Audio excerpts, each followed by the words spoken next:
Chettinad Cement, 64 years of excellence. Your perfect concrete choice. அமெரிக்க அதிபர் Donald Trump பங்கேற்ற விருந்து நிகழ்ச்சியில் துப்பாக்கிச் சூடு நடத்திய நபர் பிடிபட்டிருக்கிறார். முக்கிய செய்தியாக பார்த்துக் கொண்டிருக்கிறோம். கூடுதல் விவரங்களை எமது செய்தியாளர் ரமேஷ்குமார் வழங்கிட கேட்கலாம். ரமேஷ்குமார், பிடிபட்ட நபர் அவருடைய பின்னணி என்னவாக இருக்கிறது? என்ன காரணத்திற்காக இந்த துப்பாக்கிச் சூடு நடத்தினார் என்ற காரணம் தெரிய வந்திருக்கா?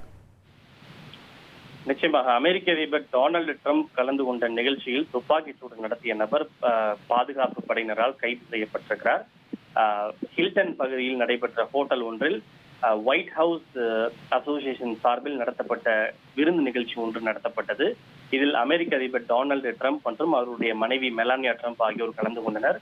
இந்த நிகழ்ச்சியில் திடீரென பல முறை துப்பாக்கிச் சூடு சத்தம் கேட்கப்பட்டது. துப்பாக்கி சத்தம் கேட்ட உடனேயே அவருக்கு பாதுகாப்பு வழங்கக்கூடிய அமெரிக்க சீக்ரெட் சர்வீஸை சார்ந்த பாதுகாப்பு படை வீரர்கள் உடனடியாக அதிபரையும் அவரது மனைவியும் சூழ்ந்து கொண்டு அந்த பகுதியிலிருந்து அவர்களை பத்திரமாக வெளியேற்றி அழைத்து சென்றிருக்கிறார்கள்.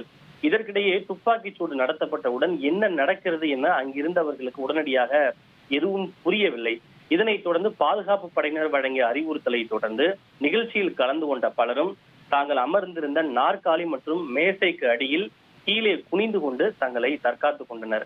அவர் கலந்து கொண்ட நிகழ்ச்சியில் இந்த துப்பாக்கிச் சூடு நடத்தப்பட்டதாக கூறப்பட்டாலும் நிகழ்ச்சி நடந்து கொண்டிருந்த அந்த அறையில் துப்பாக்கிச் சூடு நடத்தப்படவில்லை. மாறாக எங்கே துப்பாக்கிச் சூடு நடத்தப்பட்டிருக்கு என்றால் அறைக்கு வெளியே ஸ்கிரீனிங் செய்வார்கள். அதாவது நிகழ்ச்சியில் கலந்து கொள்ள வருபவர்களை சோதனை செய்வார்கள். அந்த சோதனை செய்யக்கூடிய இடத்தில் தான் ஒரு நபர் துப்பாக்கிச் சூடு நடத்தியிருக்கிறார். இதனால் பெரிய அளவில் யாருக்கும் எந்த விதமான காயங்களோ பாதிப்போ ஏற்படவில்லை.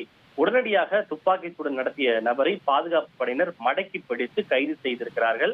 அந்த நபரை கீழே படுக்க வைத்து மடக்கி பிடித்து பாதுகாப்பு படையினர் கைது செய்யக்கூடிய அந்த புகைப்படங்கள் எல்லாம் கூட வெளியாகி இருக்கின்றன. முதலில் அந்த நபர் துப்பாக்கி சூட்டால் கொல்லப்பட்டார் என்று தகவல் பரவிய நிலையில் அவர் கொல்லப்படவில்லை, உயிரோடு தான் இருக்கிறார். அவரை தற்போது பாதுகாப்பு படையினர் கைது செய்து விசாரணை நடத்தி வருவதாக தகவல்கள் கிடைத்திருக்கின்றன. அமெரிக்க அதிபர் டொனால்டு ட்ரம்ப் அவர்களும் கூட இதனை உறுதி செய்திருக்கிறார்கள். அவர் ஏன் இதனை செய்தார், எதற்காக இப்படி செய்தார் என்பது தொடர்பான விவரங்கள் இன்னும் முழுமையாக வெளிவரவில்லை. அது விசாரணைக்கு பிறகுதான் அது முழுமையாக தெரிய வரும். இருப்பினும் இந்த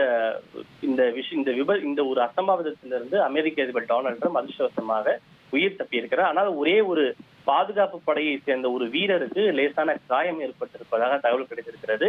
ஆனால் அந்த குண்டு அவருடைய அந்த புல்லட் ப்ரூஃப் ஜாக்கெட்டின் மீது பட்டதால் எந்த விதமான அசம்பாவிதமின்றி சிறிய காயங்களோடு பாதுகாப்பு படை வீரர் ஒருவர் உயிர் பிழைத்திருக்கிறார். இந்த விவகாரம் தொடர்பாக இன்னும் சற்று நேரத்தில் செய்தியாளர்களை சந்தித்து விளக்கம் அளிக்கப் போவதாகவும் அமெரிக்க அதிபர் டொனால்டு ட்ரம்ப் அவர்கள் தற்போது தெரிவித்திருக்கிறார்.